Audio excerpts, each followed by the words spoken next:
We'll make a start. Welcome, everybody. And thank you for coming along to our final session for International Open Access Week here at Deakin. I welcome everybody that's online as well. And my name is Frank Ponti. I'm the Director of Library Services for Outreach and Scholarly Services here at Deakin. And I'm really happy to be presenting this final panel session today. Open is more than open access, an open education panel discussion. Before I begin, I would like to acknowledge the traditional custodians of all the unceded lands, skies and waterways on which Deakin students, staff and communities come together. We pay deep respect to the ancestors and elders of the Wadawurrung country, Eastern Maar country and the Wurundjeri country where our campuses are located. We've had a whole host of events this week. It's kicked off this week with Hero McDonald on a keynote on open access. We then had an online panel discussion on the Diamond Access journals, and then an open access hackathon workshopping wicked problems collaboratively yesterday. This is our final session for International Open Access Week, and just as much will be a discussion that I'm looking forward to hearing. When I think about the themes of commercialisation or community over commercialisation, I immediately go to the barriers associated with commercialisation. I've listed there knowledge monopolies, commercial interests, closed beliefs, cultures and policies. They're the things that immediately come to mind when I think about the, commercialisation. And it's when a few corporations wield significant control over knowledge production, distribution and access. Access is restricted through the paywalls, making it difficult for researchers, especially from low-income countries, and the public to access valuable information. These monopolies charge exorbitant subscription fees to universities, and libraries are well versed in those subscription fees, with some libraries paying millions annually for journal subs. This financial burden often results in budget cuts in other essential areas of education and research. So clearly for researchers, these monopolies can limit their control and to conduct and share research due to the high costs. Authors must transfer copyright to the publisher, limiting their control over the work and sometimes incurring additional fees to make it open access. These monopolies also hinder access to important research findings for public, particularly in areas like public health, environment and policy, where public access can lead to informed decisions and actions. So imagine if the COVID data hadn't been released publicly. Would we have had a vaccine so quickly? Commercial interests are given priority sometimes. The direction of research might be influenced by those commercial interests, focusing on more profitable areas rather than the importance to the public. And commercial interests and strategic directions of universities are often intertwined, leading to those closed beliefs, cultures and policies. With just over 40 institutions in Australia, we compete for a very similar market. There's performance-based funding, there's pressure to commercialise our outputs, there's pressure to collaborate with industry that can lead to closed cultures and belief systems that permeate all facets of education and inhibit that progression towards that community and that openness. I know many academic staff with all the goodwill in the world who've come up against these operational barriers, these policy voids, and those strong individual beliefs by colleagues who see openness and community as an act of altruism, and that those altruistic beliefs are somehow secondary to the commercial interests of the university. So what we want to get towards is the open part, the community part, and I believe that open education already falls within that bucket of community, where there is public interest, there are open publishing platforms, there is sharing as a practice, there are open assessment practices, open degrees, no fees for access. There's a whole host of things in this area that I think we'll touch on today as well. So some of the themes from today, we're looking at a philosophy of openness for a post-human world, locating ourselves in the field of open educational practice, what a process-oriented approach to open education practice might look like, becoming an open practitioner, what that value might, or what that looks like for Deakin particularly, but also for everybody else, and the ambitions we hold for the future of open, locally, regionally, and globally. Angie was very upset that she couldn't host today. She's unwell, but she is with us, I believe, online. So welcome, Angie. but ably assisted here today by Craig Patterson, who is our library partner. And I will hand over to you, Craig. Thank you very much, Frank. Hello, everyone. Welcome. I'm going to introduce our panelists and then open to some questions, but we are hoping to have a very informal conversation with you all. So please raise your hand and ask questions as we go. If you're in the room with us today, you will need to press the button in front of you to unmute your microphone. And if you are online, please put your questions into the Q&A.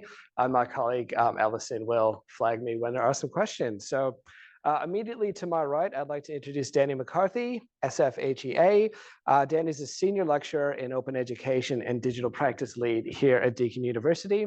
She is spearheading the instantiation of open educational practice through capability building activities designed to maximize participation and achievement for all learners. Danny has extensive experience in the fields of arts, education, accessibility, and inclusion. Her research pursuits center on experimental projects that explore the ethics of relationships at the interstices of bodies and technologies. How'd I do with interstices? Is that right? That was a mouthful. Sorry about that. On the way in. So to Danny's right, I have Rebecca Cairns. Sorry, mate. I'll get to you in a minute. Rebecca is a lecturer at the Deakin School of Education, specializing in history and humanities education. Her curriculum inquiry research investigates how we do curriculum and has a focus on history, studies of Asia, and decolonizing approaches. She's also beginning to research open educational practices for pre-service teachers and is working with Deakin Master of Teaching students to publish a second open book of learning and teaching activities for senior secondary history. Rebecca also co-convenes the Transforming Curriculum Assessment and Pedagogy Research Group. And joining us online, we have Danielle Hitch. Danielle is an occupational therapist, health researcher, and health economist. She holds a joint appointment as Senior Research Fellow at Deakin University and Western Health, Melbourne, Australia. In her 25-year career, Danielle has worked across a wide range of service settings, including acute, subacute, community, forensic, and non-for-profit organizations. Danny is committed to social justice and health equity for all and works to reduce the impact of disadvantage on access to quality care and support. And finally, we have Patricia Corbett joining us online. Trish is a teaching scholar in marine and coastal ecosystems and deputy course director of Bachelor of Marine Science at Warrnambool. She previously coordinated the world's first Middle Island penguin conservation project, which uses Maremma guardian dogs to protect a colony of locally threatened little penguins. Her primary research interests involve investigating human impacts and challenges to the marine environment, conservation of marine organisms, and creating innovative ways to teach marine education to empower staff and students to encourage deep learning. So thank you all for joining us today. I might open by asking each of you to take 2 or 3 minutes and giving us an overview of the projects that you're working on in Open. And Danny M., I might start with you. No, sorry, I jumped the gun before. So I suppose my role is unique in Deakin University as an academic in the open educational space. It's an interesting proposition to say, how do we frame the idea of open education in terms of a university-wide initiative? And I think I noticed, Frank, when you were talking at the beginning, that you were talking about the open and the closed as this sort of binary position that we find ourselves in. And I guess if we start from a position of becoming, and we say philosophically, we might locate open as something a little bit more fluid and dynamic. And perhaps there's not then a binary of open or closed, but degrees of openness and closed. And in fact, the ethical right to be closed at times. So I suppose it allows us to really think about the becoming of an open educational practitioner and whom they might be and how they might work, where I've got these beautiful colleagues here today.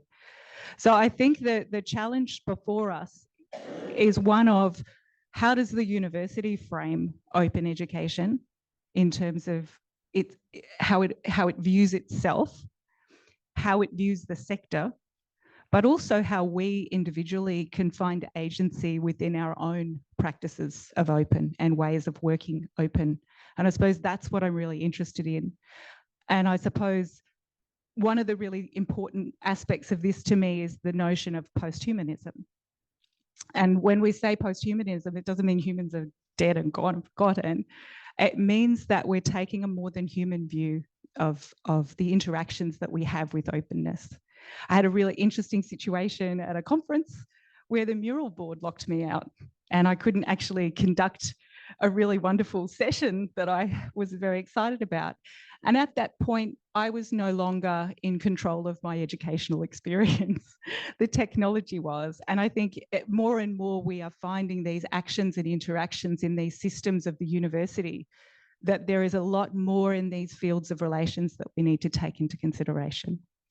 So the philosophy of becoming is one of learning how to engage with the systems and processes of the university, learning to find agency within those systems and processes, and also for the university to value, recognise and reward the complex capabilities of these wonderful practitioners who are working in this very complex environment, delivering education at a very, very elevated and high level.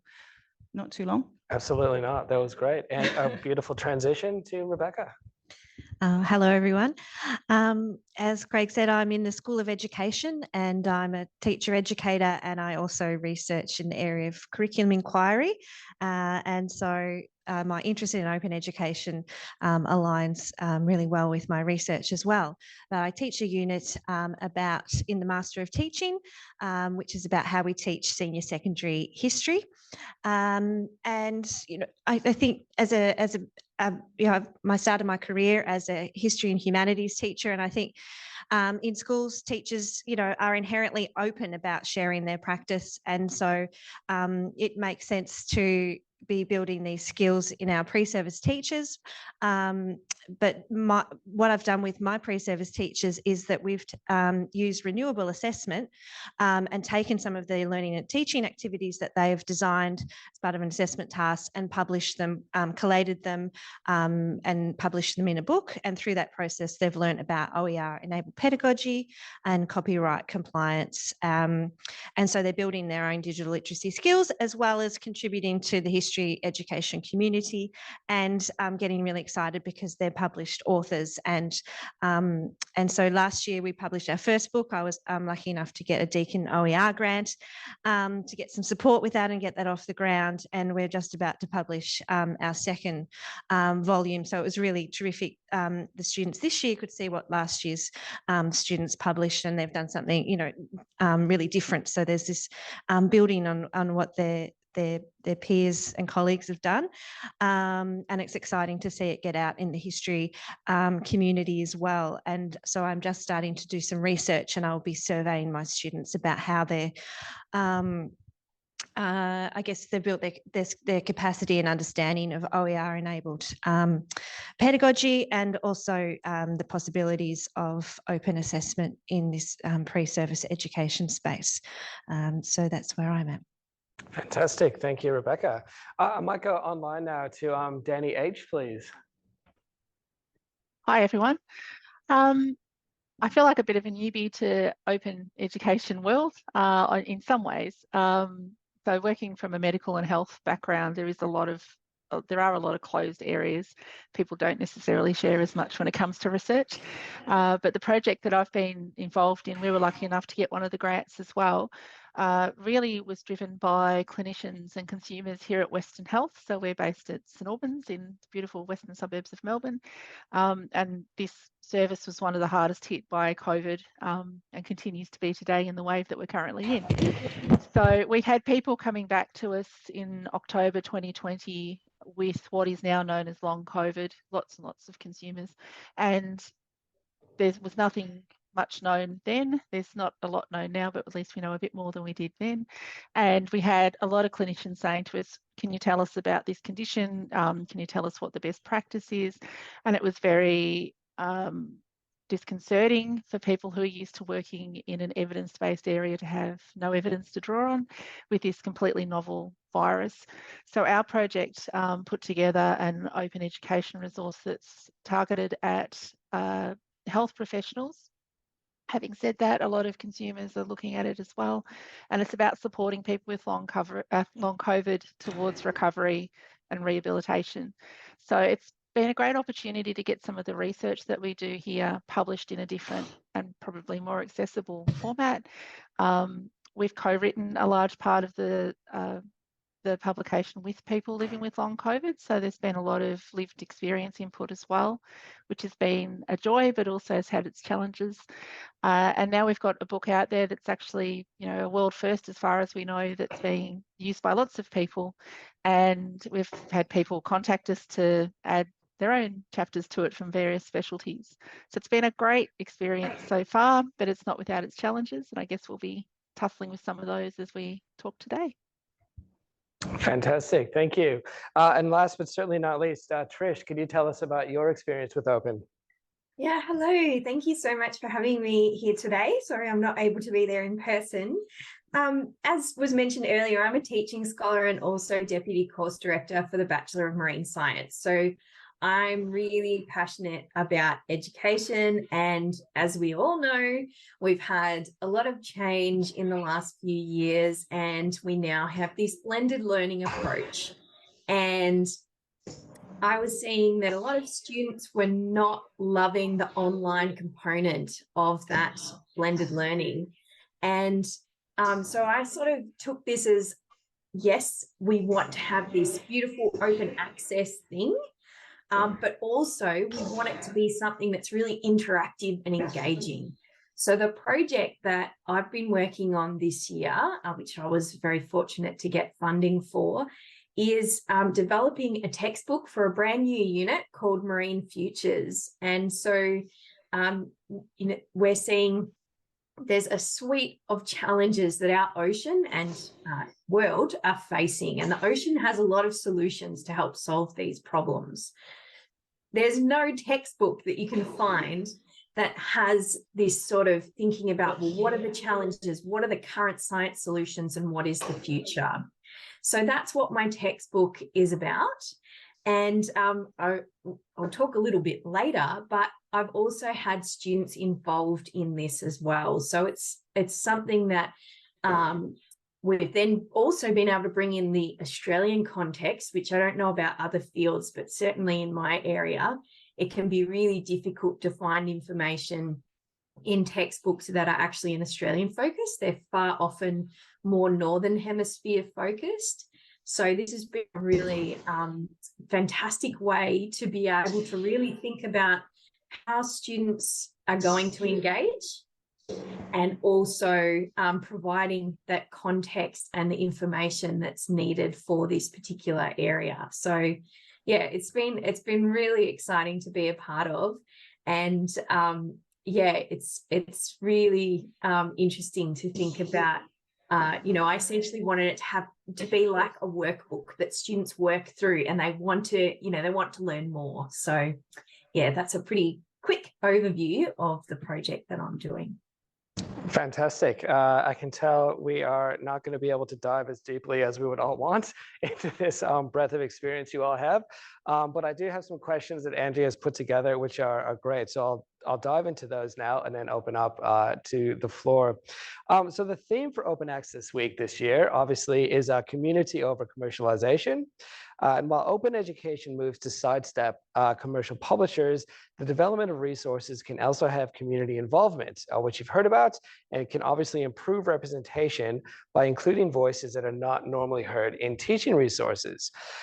So Danny Hitch, with the involvement of community contributors in your resource, this adds a lot of authenticity. But how receptive were the contributors that you approached to the idea of an open text? Generally speaking, they were really receptive to it, but we did have to have some conversations about their lived experience being out there, and there were obviously some discussions about what people wanted to disclose and what they didn't want to disclose. We had a mechanism in there that helped with that, in that some people directly contributed their lived experience, but most of the co-writing we did was around personas. So we've developed sort of 5 or 6 really detailed personas of a person with long COVID who's not a real person, but is based on lots of, you know, evidence and interviews we've done and all sorts of things. And so there was that, it wasn't them, but they could put elements of their lived experience in there. One of the things that actually I think really helped was the use of, a memorandum of understanding. There's a lot in the consumer field in health of people feeling like they just get used and expected to volunteer all the time for everything. Because we had an MOU that really made it clear that you keep your copyright, this is your story, you're working with us, you can use it in any way. People found that really refreshing in comparison to some of the other experiences where they were sort of the token lived experience expert, and they gave their story over and then people clapped and that was the end of it. So I think the actual process around OERs is really good and really supportive of that. Yeah, right. And do you think that aspect, creating personas and giving people that option to have that little bit of anonymity, did that make the whole process more complex, or do you think that was really, was it worth it? What do you think about that? Yeah, it's definitely worth it. I think the complexities around it wasn't so much about creating the personas together. I think some of the complexities were around the symptoms that people experience. So the process was probably a bit slower, which was, as an occupational therapist, I'm used to that clinically anyway, but it did take time. We had to make allowances for people having relapses and things like that.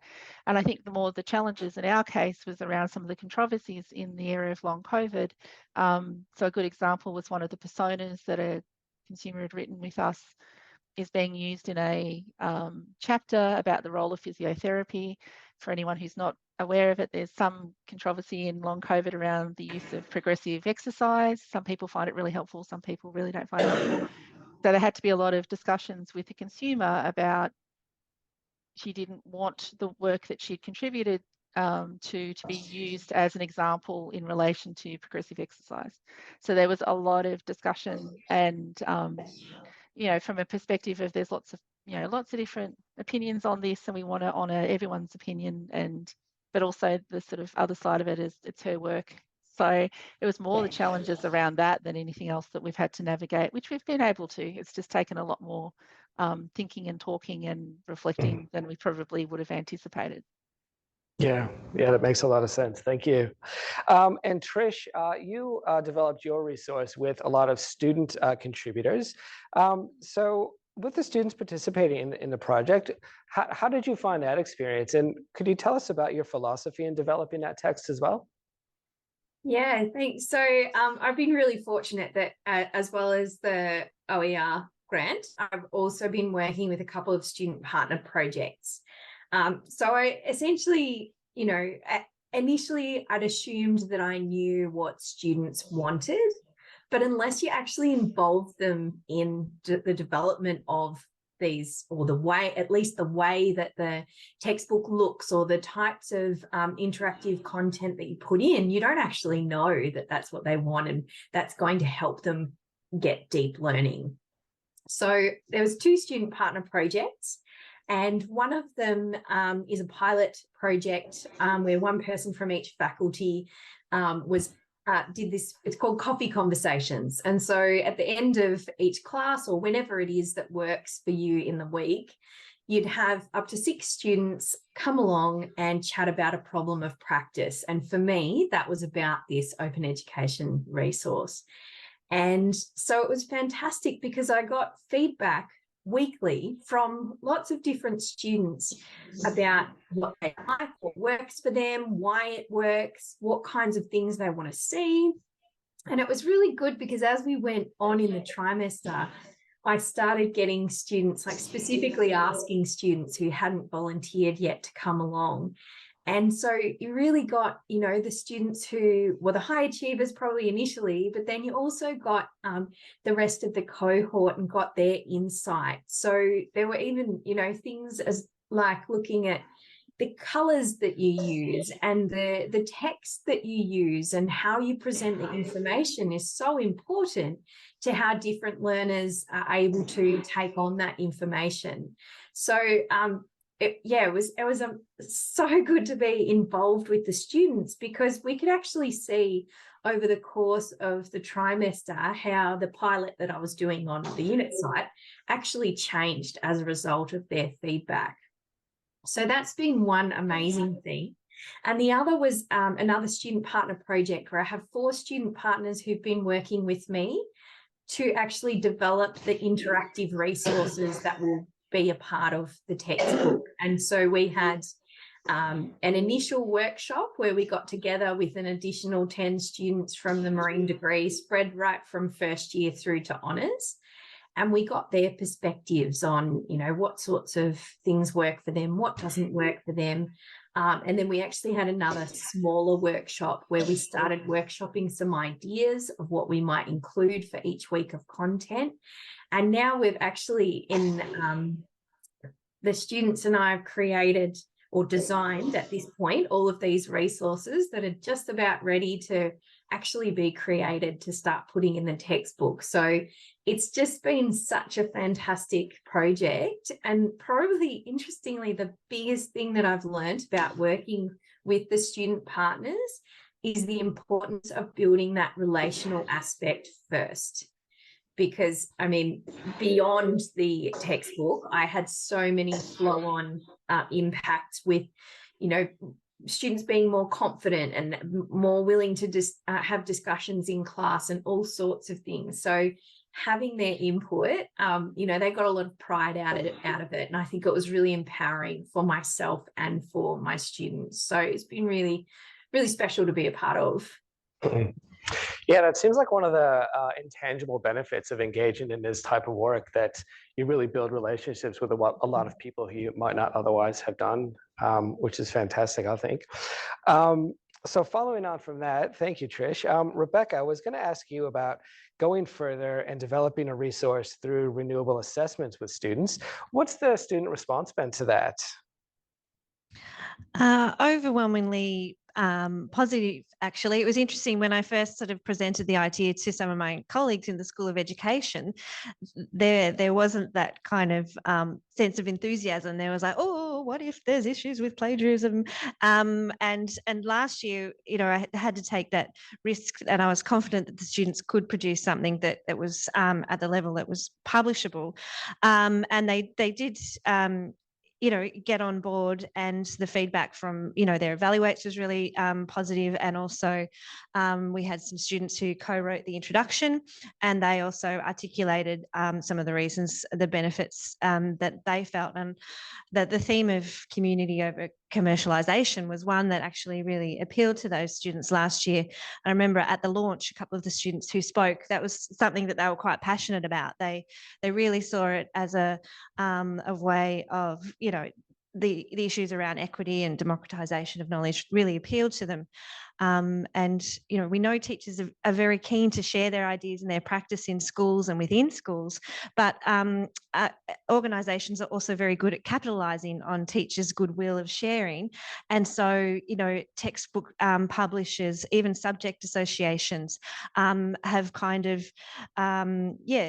benefited from teachers' expertise and willingness to share. And so then certain teachers in, say, history education might become the experts, and the voices, and other organisations and companies make money off of this. And so it was a way of disrupting, I guess, that model. And the students, even though they hadn't experienced that, they were sort of stepping into the history education community, feeling valued and not afraid of sharing their learning and teaching ideas, even though they know they're novices, they're not experts, but this is an everyday practice. So for them, the collegiality was something that this process that was appealing to them, and also the collegiality amongst the units, and similar to what's mentioned there. You know, we have an online and an on-campus component, and it was a nice way to kind of make the online students feel really included as well.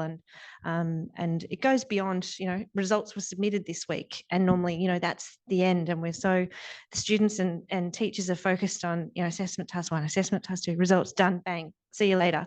And it's no longer sort of with the students, you know, because we have this thing that's out there now, that they're kind of stay in touch, and they're also interested to see, what this year's cohort of students will produce. So it's the unit has a life beyond that final due date of the last assessment. But I'm about to survey them, so I'll be really interested to see their responses. So it's just my positive bias at the moment that sort of reads their responses as fairly positive.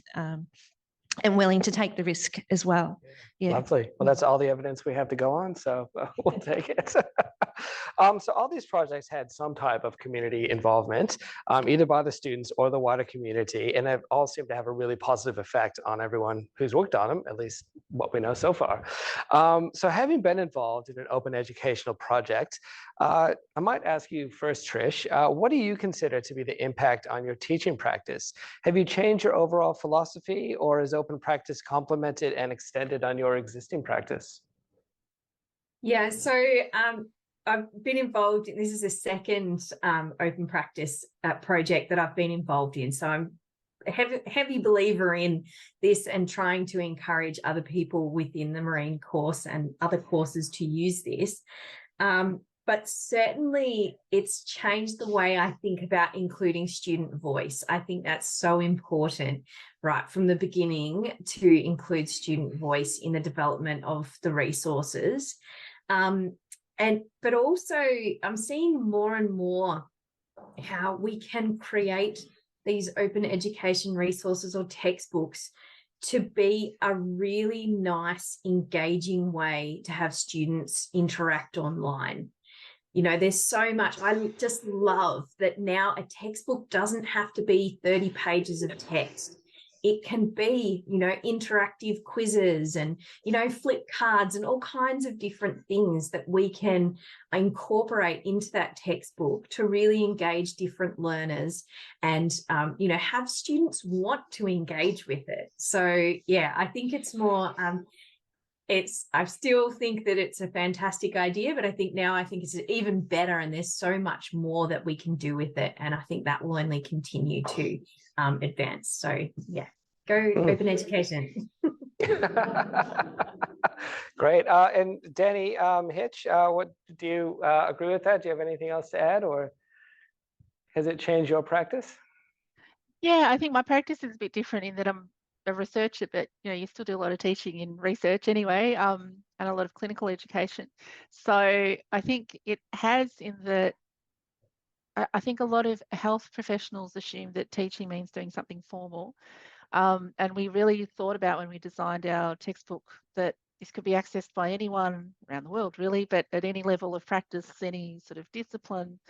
So it really got me thinking about how to design educational resources that have a really broad impact. And it's kind of easier to do that in the field of long COVID because no one really knows much. So it's a bit different in terms of, doing something very targeted for a particular level of practitioner, trying to give people the foundation. And that's been a very different way of me thinking about education. Most of mine's been quite discipline specific and targeted. So that's been a good way to sort of change my way of thinking about the impact of, the resources that I'm producing and what the audience for them might be. Thank you. And Rebecca, has there been an impact in your self-view as an educator? Yeah, I think it's really renewed my practice in the last 2 years. Like I said, it's about being willing to take that risk with the students and believe in them and empower them to take those risks themselves. And I think one of the highlights for me has also been the collaborative nature of it, and being able to work with different people across the university, such as Angie and Danny and Astrid in their copyright team has been really great. And like I said, it just brings the unit and the learning to life, and continues that life. And Stephen at La Trobe and networking with other teacher educators who are interested in this. So it's been really reinvigorating in that sense. Yeah, great. So the question for the three of you, Danny, Em, I'll leave you out of this one, but do you think of yourselves as open practitioners now?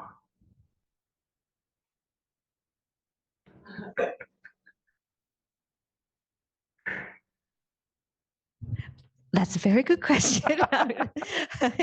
I hadn't thought of it in that sense, and I think that would be a really interesting, reflective question to ask now. Having done this through 2 units and now embarking on doing some research there, so I think that yes, I would say yes, but what does that mean? And I think having the time to reflect, and that's why these kinds of forums are really good, to stop and think, okay, well, what does that mean for my practice? And at the moment, I would say I'm just a very novice, open practitioner. But I think also in terms of my research, it's really challenged me as well, apart from my teaching practice. You know, since having done this, every article well, not that there's been that many, but articles, research I've published, I make sure now that they are open access, and that, you know, I'm working with colleagues to create history education resources from some research we've done. And I'm like, okay, we have to make this open access. So I think it's, changing my practice as a researcher and how I communicate that research too. Fantastic. And online, Danny and Trish, do you think of yourselves as open practitioners now? I think for me, it's actually helped me be more of an open practitioner. I've always been really philosophically kind of committed to it, and found ways to do it as and when I could. So I think this has sort of given me another option to do that. And I think it's also highlighted for me the potential for open access and open publishing for the sorts of things that don't make it into journals, like you know, manuals for treatment or outcome measures, which are things that often remain invisible. This is a way that we can make them visible and accessible to everyone. So it's probably extended what I was trying to do already. Yeah, that's such a good point. Mine's not published yet, so not quite yet. But as others have said, it certainly made me think more about, you know, every time I read a paper, I look, is it open access? And I think that is something that is really exciting, that there's a lot more research that is now open access. But it would be lovely if that was made easier to be able to do. But yeah, I think certainly working towards being an open practitioner. Yeah, fantastic.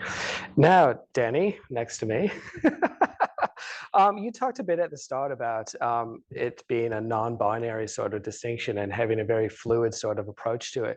So what do you think are the qualities that really contribute to an educator embracing open practice? I'm beyond excited, actually, because I think what's really interesting in probably the last 40 years of education, higher education particularly, is this decentering of the educator as the center of educational practice, and this sort of more relational way of working with students. It's taken a long time, and I think we're still working at it. And I think one of the key sort of drivers in universities is that we have excellent disciplinary experts, but they're not necessarily always teachers. And we tend to teach the way that we're taught as well. So there's definitely this incredible excitement when I hear about the three of you, because I just want to stop a moment and list what's going on here from an educational perspective. We've got multiple means of representation, multiple modes of action and expression. We've got universal design principles, like we've got inclusivity, we've got social justice, we've got incredible sort of skills in developing learning sequences through constructive alignment. You've got these highly elevated methods of teaching, and they all come to life through these OER projects. And all three of you demonstrate like just excellence in teaching. You know, it's kind of the gold standard of what we'd want educators to kind of deliver to our students at Deakin. What I'd argue is that education, especially being a higher education academic, a lot is asked. A lot is asked because you've got to practice your discipline, and you've also got to be able to be a really fabulous educator. So the open practitioner for me is this very specialized, complex skill set that should be prized and valued at the university and rewarded and recognized. it is definitely something that I feel is in becoming, and I sort of feel like all of you really exemplify the kind of spirit of adventure that you would hope that an open educational practitioner will hold, but it's something they hold within themselves as well. There's a certain orientation to the belief in what education can be for people. So I suppose when you think about how do we identify the open educational practitioner, I think that it's something that's emerging and we've got to work that out. And that's my research project that my ethics has come through for. and I think we'll discover this together. And I think that we don't really know, but I think we should, if we are to progress this as a valued and valuable, complex skill set that we would like academic teaching practitioners to have, then we've got to have ways to speak about it, reward it, recognise it, lobby for it, and say these student-centred practices have value within the university sector. Yeah, thank you very much. Well, thank you. Thanks to Angie's impeccable timing and planning, and thanks to the panelists' brilliant participation. We're bang on time. So we've got time for questions. Alison, are there any online, or should we start in the room?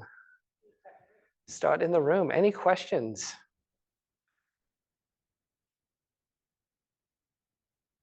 Actually have sorry, mine's more of a comment. Oh, okay, more of a comment. Yes, yeah. Claire. But I think it leads to a question and something to consider. During COVID, that was about one of the best examples of shared knowledge and the openness of knowledge that we have. So I'm just really thinking about how can we capitalise on that, the goodwill that was created, not just in medicine, which Danny H has talked about, because I think that's led to some interesting ideas in medicine about that sharing, but across the board, and we can see the benefit and the value of it. And that was just one of the best examples that we could possibly have in this open world. So any comments would be lovely.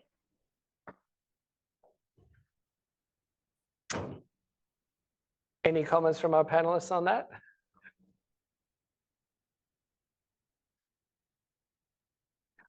I think the pandemic has given us lots of opportunities to see what's possible, because we had to just scramble and get things done.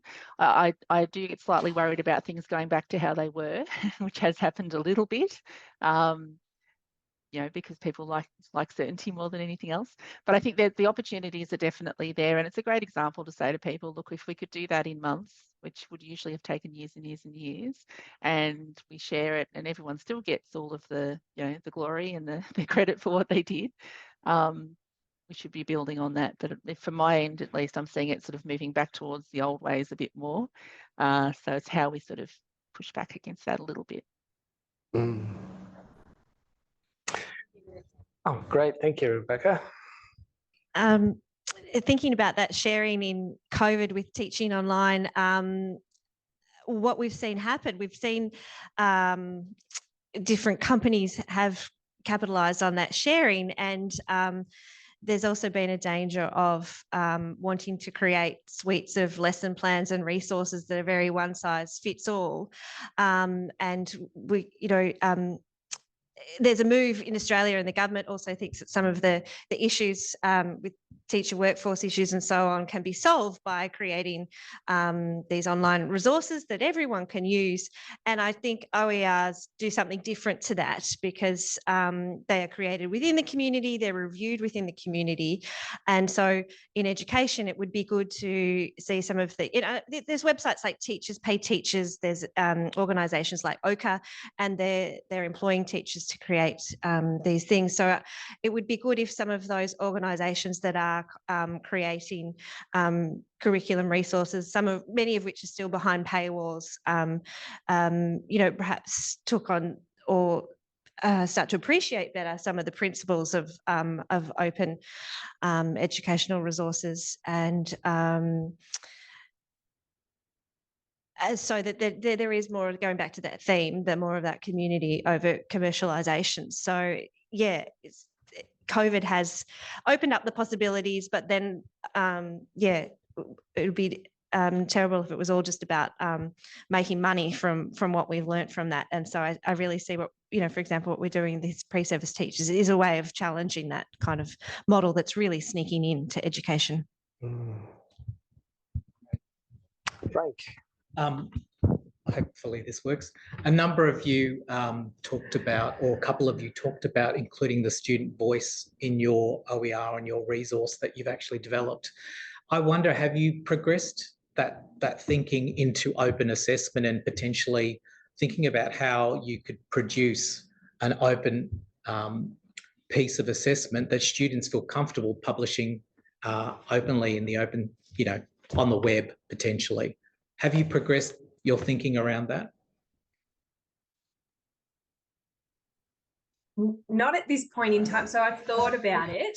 I've got actually an assessment that it could work in for this particular unit.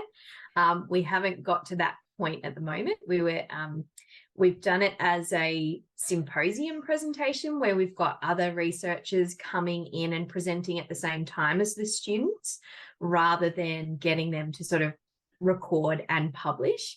But it is an interesting idea. And as I'm sure that you're aware, there are a number of people doing that. When you're looking at open resources, you do find student presentations and things like that.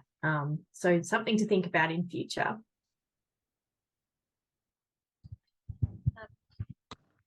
Mine's a little bit like that, in a kind of, I guess, a controlled way, that the students it's a renewable assessment, and what we publish comes directly out of their assessment. And it definitely could be more student-centered, and they actually choose to put a Creative Commons license on their assessment tasks, which signals that they're willing to do that. So there are possibilities to expand that. And I think also one of the challenges of doing this work is it does take a lot of time. And I know Deakin, you've been really fabulously supportive, but we need to see that support built into our work allocation models as well, because it really, and it does take a lot of time, basically. So we need that resourcing to do that innovation with assessment. And yeah. Alison, did you have a question? Yeah, I just had a question for Danielle Hitch, because the power of the OER is that you can adapt and change, and I'm guessing the research is changing daily with long COVID. Do you have any plans for adaptation, or do you have colleagues that are looking into that? And what infrastructure or supports would you need at Deakin or elsewhere to continue that research? Yeah, that was one of the key reasons we actually chose to do an OER, because this field's moving so fast. And we've already been back into the textbook and updated a couple of references and added things in. So it's one of the great things about that we can keep it refreshed and keep it moving. We've got 3 or 4 chapters in the works from other professionals, mostly around the roles of specific professions, which is really, really good. In terms of infrastructure and support, it's running on the smell of a very small oily rag, which is most things do. And that's a really interesting question, I think, going forward. And I really support what was said before in terms of it being in WAMs and things like that. It does take a lot of time, especially if you're going to do it properly, which is should do. But for us, there's also for consumers, we used a lot of our grant money to pay them for their time, which is only respectful. They're contributing their expertise, and we should be paying them for their time. But those resources are limited. So it's a sort of a style of publication and a style of sharing that does need a lot more support around it. And I think in the longer term, it's also around things like what gets valued at the university, for things like promotion and grant funds and things like that. These resources are still a little bit invisible. So I think that's a broader systemic issue, but it's something that will need to be thought about as they go forward, I think. Yeah, definitely. Stephen. Hello. I feel like I'm at the UN or in Star Trek or something. Hopefully you can hear me. It strikes me that all of you are passionate about this because of the open practices that you engaged in, and that you develop new relationships and outcomes, results from those practices. This seems that it possibly produces a chicken and the egg problem in terms of if we want to grow this and make it the norm, that requires communicating to, I suppose, non-practitioners or people who haven't engaged in those practices yet. But because the practices, the source of your passion and your values alignment and that stuff, how do we solve this chicken and egg problem? And how might you, when you're going into the department and talking to your peers, what do you think are some effective ways to communicate to non-open practitioners about why they would want to do that?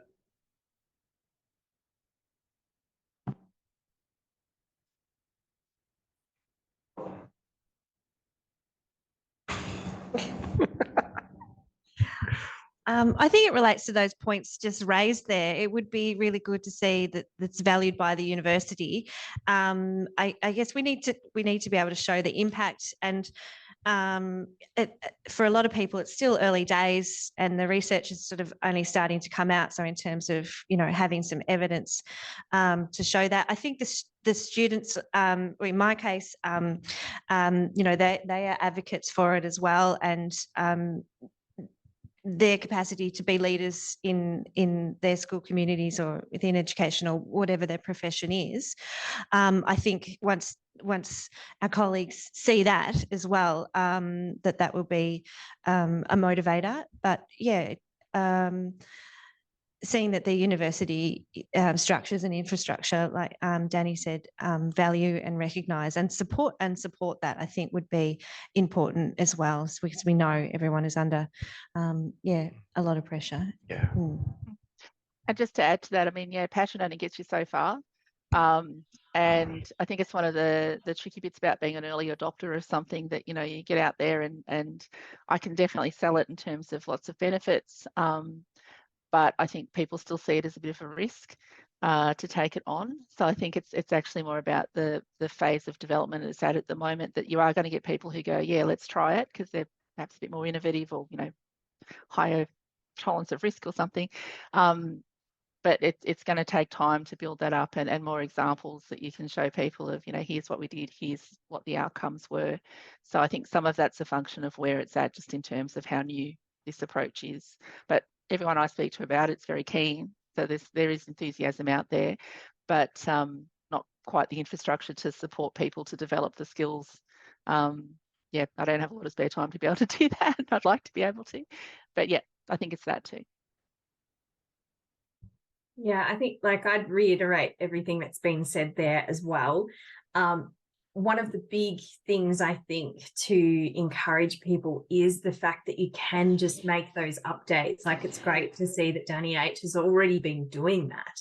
So that was one of the things that made me really want to do it, is that, in a unit that is all about the future, that can be updated all of the time. So yeah, I think having the student perspectives, getting more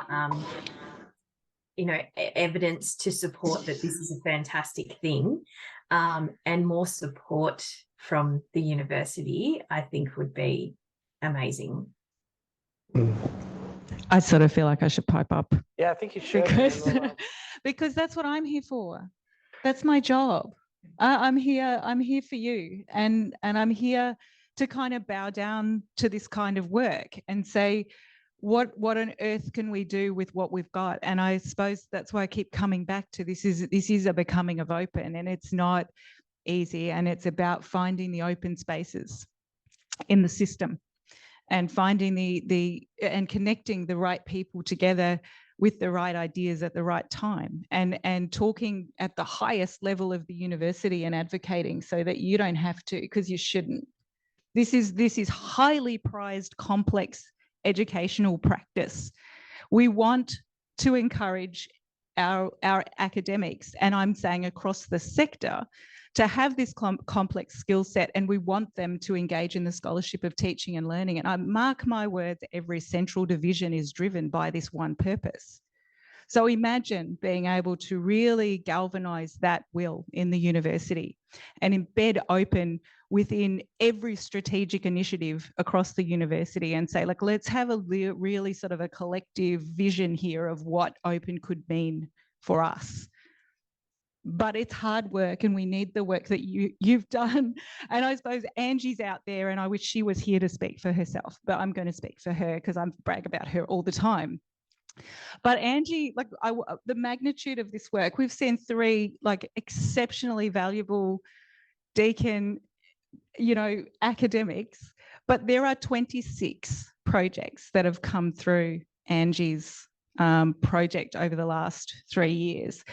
Out of those 26 projects are 72 academic and professional staff that have had their capabilities built through their engagement with open educational practice. We've saved, I think in last estimates, there was like something like $850,000 in student savings, which kind of translates to about $100 a student. And just remember that that's just in textbooks. That's not these kinds of projects, which are a bit more bespoke. We can demonstrate that there are 2 streams we can run on here. We can, on one level, we can make a case that there are really desirable capabilities we can build through open practice. But there is also, you know, a business case that maybe we can prosecute through this as well.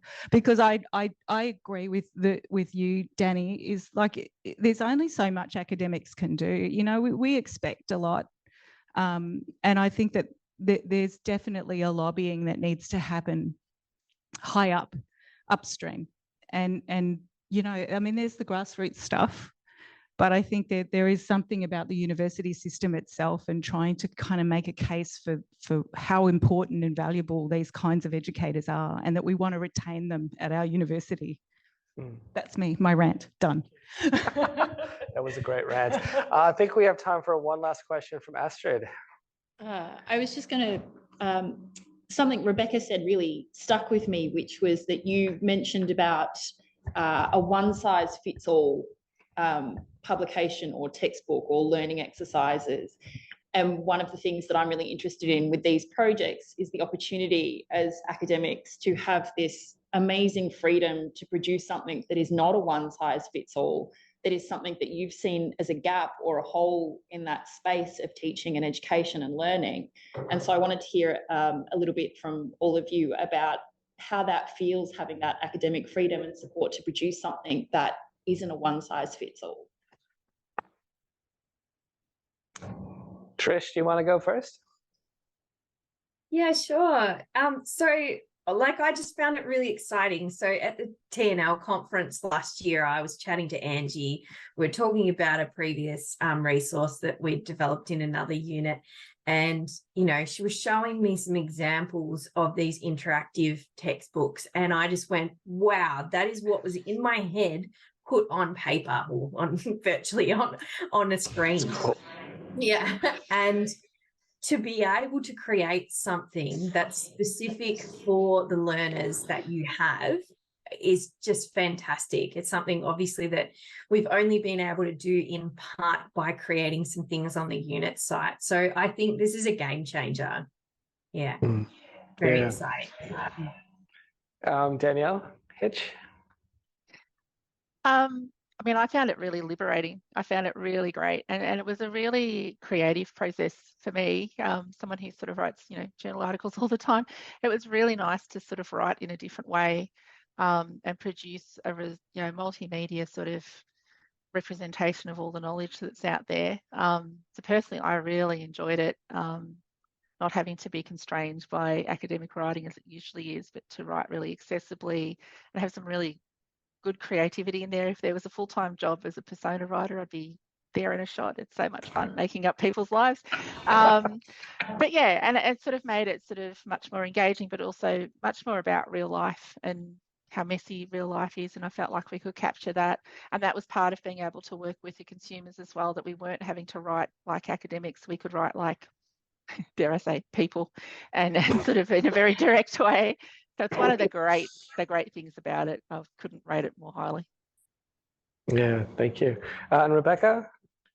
As I mentioned, I research curriculum. So for me, the curricular possibilities are so exciting. And, we know that curriculum can be quite narrow, but when teachers enact it in ways that are really responsive to their particular context and schools. And so for me, when students can create a resource like this and see other iterations of resources like this, it suddenly makes all that curriculum making visible. And suddenly they see, oh, I wouldn't have, they might take the same point of content or the same kind of pedagogical strategy, and they can see different ways of mixing and matching them, but all these infinite possibilities of the way we can enact the same curriculum. And so that's really exciting for me, for challenging that one size fits all kind of model of creating educational resources, and then they can be reinvented and modified continually. So that's really exciting. Yeah, great. Well, I think that is a great point to end our panel and our final session for Open Access Week, the community over commercialization. Can I say one last yes. thing? Sorry. One last thing. Please do. No, it's totally fine. It just occurred to me, like you asked the question, or Angie asked the question. It wasn't me, because Angie is the choreographer of this moment. I think you are open practitioners. I think you can claim that if you choose to. I think that it is a direction without a destination. And I think we are becoming more and more open if we choose to be across time. And it's the way that we are with each other and the way that we work together. It's the way that we work within our particular patch of the university that we look for opportunities for openness. And I think that it's something that I'm so proud to sit beside you three today. Thank you so much for sharing the work you've done. Really, it's amazing. Sorry. Thank you, Danny. And well done to you and Angie, because the support has been great. Yeah, we might say we need more support, but the support has been really tremendous. Yeah. Lovely. Well, please join me in thanking our panelists.